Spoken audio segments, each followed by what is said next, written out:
James ഹാവിന്റെ James Hough 4 വോള്യത്തിലാണ് സഭയുടെ ചരിത്രം എഴുതിയിരിക്കുന്നത്. അദ്ദേഹം CMS മിഷനറി ആയിരുന്നു. അദ്ദേഹത്തിന്റെ 1ാം വാല്യത്തിലും 2ാം വാല്യത്തിലും 3ാം വാല്യത്തിലും, 4ാമത്തേതിലില്ല. James Hough HOUGH. ഓരോ പുസ്തകവും ഒരു ബൈബിളിന്റെ അത്രയും ഖനം വരില്ല, അതിന്റെ ഒരു 2/3 2/3 ഖനം വരുന്ന വലിയ പുസ്തകങ്ങളാണ്. But you can read all of it. ഓരോ പോയിന്റ് ഞാൻ പറഞ്ഞതിന്റെ കൃത്യമായ റെഫറൻസസ് എൻ്റെ കയ്യിലുണ്ട്. 2ാമത്തേത് നാഗമയ്യായുടെ തിരുവിതാംകൂർ മാനുവലാണ്. 3ാമത്തേത് പുറകോട്ട് പോയാല് ജഡേസ്. ഞാൻ കഴിഞ്ഞ പ്രാവശ്യം ഇദ്ദേഹത്തിന്റെ പേര് പരാമർശിച്ചിരുന്നു. ജഡേസിന്റെ പുസ്തകം, yes, Michael Geddes. As you can see, ജഡേസിന്റെ പുസ്തകം ഇങ്ങനെ ഇരിക്കും. അദ്ദേഹത്തിന്റെ പേര് ഇദ്ദേഹം 1694 ഞാൻ പറഞ്ഞ പോലെ പോർച്ചുഗീസുകാരായ അനേക സ്നേഹിതന്മാരോട് എല്ലാ ദിവസവും എന്ന് പറഞ്ഞ പോലെ സംസാരിക്കുകയും അവർ രേഖകൾ അദ്ദേഹത്തിന് കൈമാറുകയും ചെയ്യുവാൻ തക്കവണ്ണം അദ്ദേഹം ലിസ്ബണിൽ 1660കളിൽ താമസിച്ച വ്യക്തിയാണ്. അപ്പൊ 60 വർഷം പഴക്കമുള്ള, 60 വർഷം മാത്രം മുൻപ് നടന്ന സംഭവമാണ് ഉദയംപേരൂർ സുന്നഹദോസ്.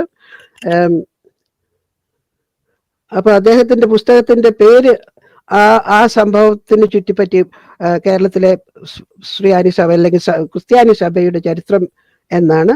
അദ്ദേഹം വളരെ നിഷ്പക്ഷനായിട്ട്, കാരണം പ്രൊട്ടസ്റ്റന്റുകാരനാണ്, അതുകൊണ്ട് അല്പം പരിഹാസ ചുവയുണ്ട്. പഴയ ഇംഗ്ലീഷാണ്, അല്പം വായിക്കാൻ പ്രയാസമുണ്ട്. എന്നാലും സാധാരണ ഇംഗ്ലീഷ് അറിയാവുന്നവർക്ക് വായിച്ചെടുക്കാൻ വളരെ എളുപ്പമാണ്. പിന്നത്തെ ഒരു സോഴ്സ് ഞാൻ പറയാം. കണിയാമ്പറമ്പിൽ കുര്യൻ കോറപ്പിസ്കോപ്പായുടെ 1982 വലിയ പുസ്തകവും 89 കുറച്ചുകൂടെ ചെറിയ ഇംഗ്ലീഷ് പുസ്തകവും. ഇതിന് ഈ 2ാമത്തെ പുസ്തകത്തിനകത്ത് വളരെയേറെ ഡീറ്റെയിൽസ് ഉണ്ട്. പിന്നെ ജോർജ് മൊറായസ് എന്ന് പറയുന്ന ഒരു കത്തോലിക്ക പുരോഹിതന്റെ PhD തീസിസും അതിനെ ആസ്പദമാക്കി അദ്ദേഹം 1964 പ്രസിദ്ധപ്പെടുത്തിയ പുസ്തകം MORAES. അദ്ദേഹം ഒരു ഗോവാക്കാരനോ അല്ലെങ്കിൽ മംഗലാപുരംകാരനോ ആയിരിക്കണം ആ പേര് കണ്ടിട്ട്. ഇതിനെല്ലാം ഉപരിയായി നമുക്ക് ഏറ്റവും ആധികാരികമായി ഈ സംഭവത്തെ പറ്റി വിവരണം കിട്ടുന്നത് തീർച്ചയായും പലർക്കും അറിയാവുന്ന പുസ്തകം ആന്റോൺ ഗുവയ 1604 എഴുതിയ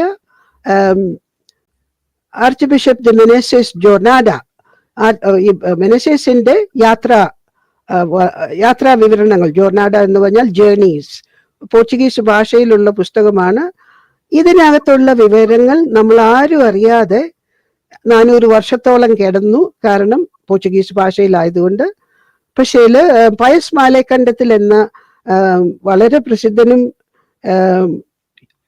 ഡൽഹിയിലെ ജവഹർലാൽ നെഹ്റു യൂണിവേഴ്സിറ്റിയിലെ ഹിസ്റ്ററി പ്രൊഫസറുമായ അദ്ദേഹമാണ് ഇത് പ്രഗത്ഭമായ വിധത്തിൽ അദ്ദേഹം ഈ പോർച്ചുഗീസ് പുസ്തകം ഇംഗ്ലീഷിലേക്ക് തർജ്ജമ ചെയ്തിട്ടുണ്ട്.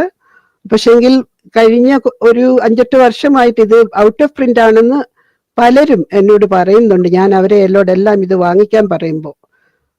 അതുകൊണ്ട് ലൈബ്രറികളെ ആശ്രയിക്കുകയാണ് ഇനി അടുത്ത പടി. കാരണം ഇത് ഇന്റർനെറ്റിൽ ഇതുവരെയും അവൈലബിൾ ആയിട്ടില്ല. ഇതിനകത്തെ വസ്തുതകള് ആന്റോൺ ഗുവയ ആർച്ച് ബിഷപ്പ് മെനസേസിന്റെ കൂടെ എല്ലാ സ്ഥലത്തും പോയ ഒരു വ്യക്തിയാണ്.